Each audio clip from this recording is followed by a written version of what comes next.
A Linden-informed original production presents Why is Washington's income tax on high earners a psychologically bad idea? In a recent conversation I had with a Washington resident, she told me she was grateful to the state legislature for imposing the state's first income tax on the wealthy. As the conversation continued, it became clear that she hadn't fully thought through the reasoning behind that position, or the psychology that motivates people's behavior. One of her arguments was that Washington has a regressive tax system, which she said justified the change. She also explained that in a representative democracy, elected officials have a responsibility to step in and correct what they believe is unfair. So that raises an important question. What exactly is fairness? Before we answer that, it helps to understand what people mean when they describe Washington's taxes as regressive. Washington does not have a traditional income tax. Instead, much of the state's revenue comes from consumption taxes.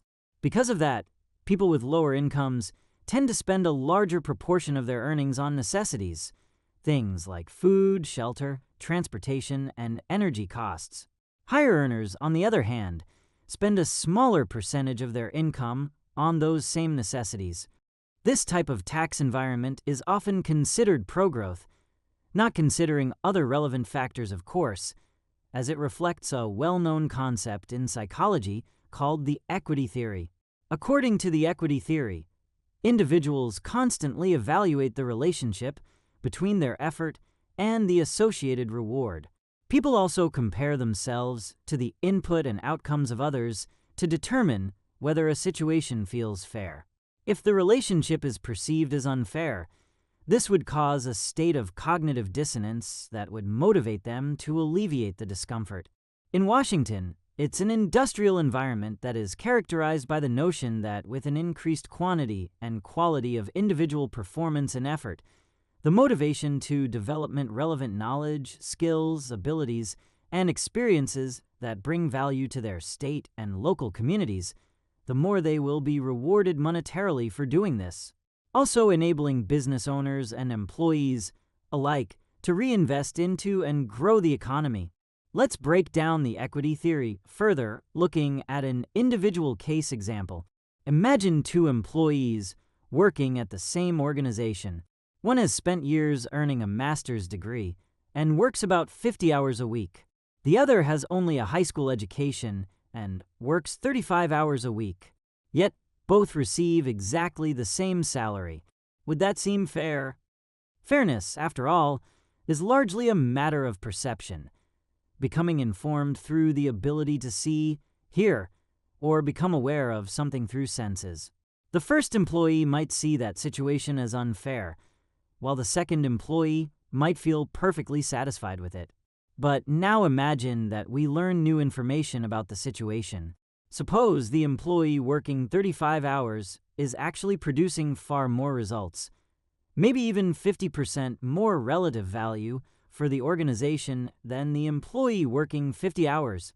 Because that person is more efficient and productive, they are rewarded by not having to stay at work as long. A much fairer or equal situation begins to unfold. This lack of ability to see the full situation reflects the issue of human perception. For the sake of this example, let's reimagine the situation. In this new situation, one employee works 40 hours and satisfies the job tasks and demands. The second employee works 70 hours, taking on additional job responsibilities and tasks where gaps in the organization exist. Further imagine that the leadership takes notice and decides to reward this extra effort and commitment through a promotion and significant raise in salary. However, with this new promotion, the leadership establishes a clause that 10% of the employee's salary will be returned to the leadership to do as they see fit. Meanwhile, no one else in the organization is subject to this same requirement. This is where the psychological concept of cognitive dissonance comes into play. Cognitive dissonance occurs when a person's internal beliefs about how things should work conflict with the reality they experience. That tension creates discomfort, and people are naturally motivated to resolve it. They might ask for higher compensation. They might reduce their effort to match their coworkers' level of work. They might grow dissatisfied and start searching for another job. Eventually, they may leave the organization altogether. And when that happens, the organization often demotivates and loses the employee who was the most productive and motivated. Before moving on, it's important to discuss another theory of motivation relating to outcomes and rewards. The expectancy theory posits humans are also motivated by a combination of three factors: expectancy, or the belief that increased effort will lead to better performance; instrumentality, or the belief that better performance will result in the desired outcome; and valence, or the perceived value of the reward or outcome. With all this psychology in mind, let's refocus on Washington's new millionaire's tax. From a psychological perspective, the concern is that individuals who create significant wealth in Washington, often through years of investment, risk-taking, creativity, and productivity, may begin to feel that their success is no longer being rewarded, but instead, they may perceive that they are being increasingly penalized for their effort and contribution to bring growth to a region. Additionally, the perceived value of the reward from engaging in increased effort and better performance is no longer as valuable as it once was, and by comparison, their social comparison becomes simple. There was once a time when this specific tax did not exist. Most other taxpayers in the state are not subject to it.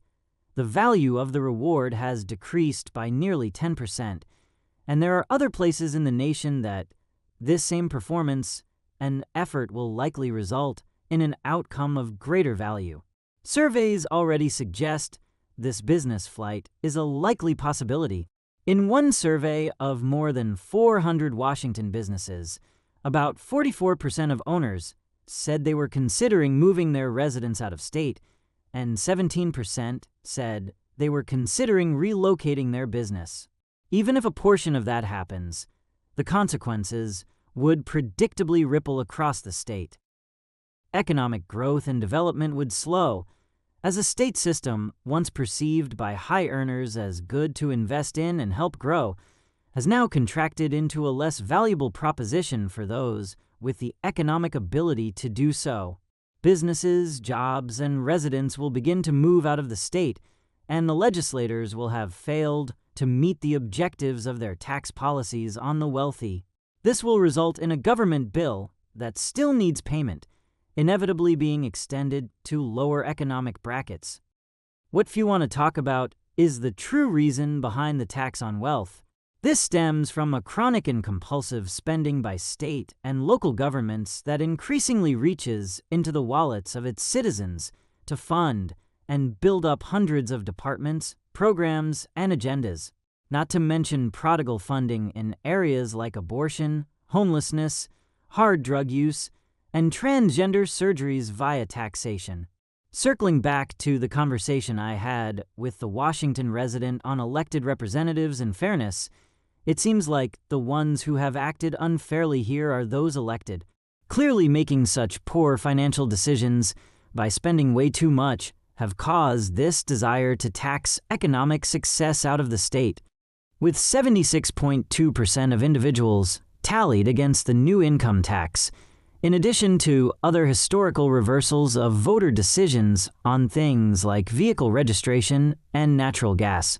This begs the question, is this place even a representative democracy anymore? Thanks for checking out this Linden Informed Original. Until next time, God bless.